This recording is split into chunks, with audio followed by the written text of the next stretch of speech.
ഇന്ത്യയും നേപ്പാളും തമ്മിലുള്ള ലിപുലേഖ് അതിർത്തി തർക്കത്തിന്റെ പ്രധാന കാരണങ്ങൾ എന്താണെന്ന് നോക്കാം. ഇന്ത്യ, നേപ്പാൾ, ചൈന എന്നീ രാജ്യങ്ങൾ ചേരുന്ന അതിർത്തി പ്രദേശത്തുള്ള കാലാപാനി, ലിംബിയാതുര, ലിപുലേഖ് എന്നീ പ്രദേശങ്ങളെ ചൊല്ലിയാണ് ഈ തർക്കം നിലനിൽക്കുന്നത്. 1816 സുഗൗലി ഉടമ്പടിയാണ് ഈ തർക്കത്തിന്റെ അടിസ്ഥാനം. പ്രധാന തർക്ക വിഷയം കാളി നദിയുടെ ഉത്ഭവം. ബ്രിട്ടീഷ് ഇന്ത്യയും നേപ്പാളും തമ്മിലുള്ള പടിഞ്ഞാറൻ അതിർത്തിയായി സുഗൗലി ഉടമ്പടിയിൽ നിശ്ചയിച്ചത് കാളി നദിയാണ്. എന്നാൽ ഈ നദി എവിടെ നിന്നാണ് ഉത്ഭവിക്കുന്നത് എന്നതിലാണ് ഇരു രാജ്യങ്ങളും തമ്മിലുള്ള അഭിപ്രായ വ്യത്യാസം. നേപ്പാളിന്റെ വാദം കാളി നദി ലിംബിയാതുരയിൽ നിന്നാണ് ഉത്ഭവിക്കുന്നതെന്ന് നേപ്പാൾ വിശ്വസിക്കുന്നു. ഈ വാദമനുസരിച്ച് ലിപുലേഖ്, കാലാപാനി, ലിംബിയാതുര എന്നീ പ്രദേശങ്ങൾ തങ്ങളുടെ ഭാഗമാണെന്ന് നേപ്പാൾ അവകാശപ്പെടുന്നു. ഇന്ത്യയുടെ വാദം കാളി നദി ഉത്ഭവിക്കുന്നത് കാലാപാനിക്ക് സമീപമുള്ള ഉറവകളിൽ നിന്നാണെന്ന് ഇന്ത്യ വാദിക്കുന്നു.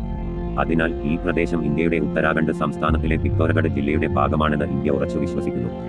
1960 മുതൽ ഇന്ത്യ ഇവിടെ സുരക്ഷാ സംവിധാനങ്ങൾ നിലനിർത്തിപ്പോരുന്നുണ്ട്. എന്തുകൊണ്ടാണ് ഈ വിഷയം വീണ്ടും ഉയർന്നു വരുന്നത്?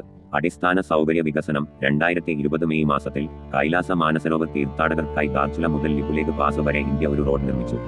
ഇത് തങ്ങളുടെ പ്രദേശത്തെ കയ്യേറ്റമാണെന്ന് നേപ്പാൾ ആരോപിക്കുകയും തർക്കത്തിലുള്ള പ്രദേശങ്ങൾ ഉൾപ്പെടുത്തി നേപ്പാൾ ഒരു പുതിയ ഭൂപടം ഔദ്യോഗികമായി പുറത്തിറക്കുകയും ചെയ്തു. വ്യാപാരവും തീർത്ഥാടനവും. ലിപുലേഖ് പാസ് ഇന്ത്യയും ചൈനയും തമ്മിലുള്ള വ്യാപാരത്തിനും കൈലാസ യാത്രയ്ക്കും ഉപയോഗിക്കുന്ന ഒരു പ്രധാന പാതയാണ്.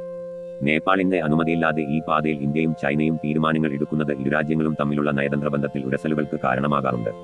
നയതന്ത്ര നിലപാടുകൾ. ഇന്ത്യ ചരിത്രപരമായ തെളിവുകളുടെ അടിസ്ഥാനത്തിലാണ് തങ്ങൾ ഈ പ്രദേശത്തെ കാണുന്നതെന്ന് ഇന്ത്യ വ്യക്തമാക്കുന്നു. നയതന്ത്ര ചർച്ചകളിലൂടെ പ്രശ്നം പരിഹരിക്കണമെന്നും ഏകപക്ഷീയമായ ഭൂപടമാറ്റങ്ങൾ അംഗീകരിക്കാനാവില്ലെന്നും ഇന്ത്യ നിലപാടെടുക്കുന്നു. നേപ്പാൾ തങ്ങളുടെ പരമാധികാരത്തെ ബാധിക്കുന്ന വിഷയമാണിതെന്ന് നേപ്പാൾ കരുതുന്നു. ഉന്നതതല ചർച്ചകളിലൂടെ അതിർത്തി തർക്കം വ്യക്തമാക്കണമെന്നാണ് അവരുടെ ആവശ്യം. ചൈന ഇത് ഇന്ത്യയും നേപ്പാളും തമ്മിലുള്ള ഉഭയകക്ഷി വിഷയമാണെന്നും അവർക്ക് തന്നെ ഇത് പരിഹരിക്കാമെന്നുമാണ് ചൈനയുടെ പൊതുവായ നിലപാട്. ഇതൊരു സങ്കീർണമായ വിഷയമായതിനാൽ തന്നെ ഇരുരാജ്യങ്ങളും തമ്മിലുള്ള നയതന്ത്ര ബന്ധത്തിൽ ഇടയ്ക്കിടെ ഈ വിഷയം ഒരു തടസ്സമായി മാറാറുണ്ട്.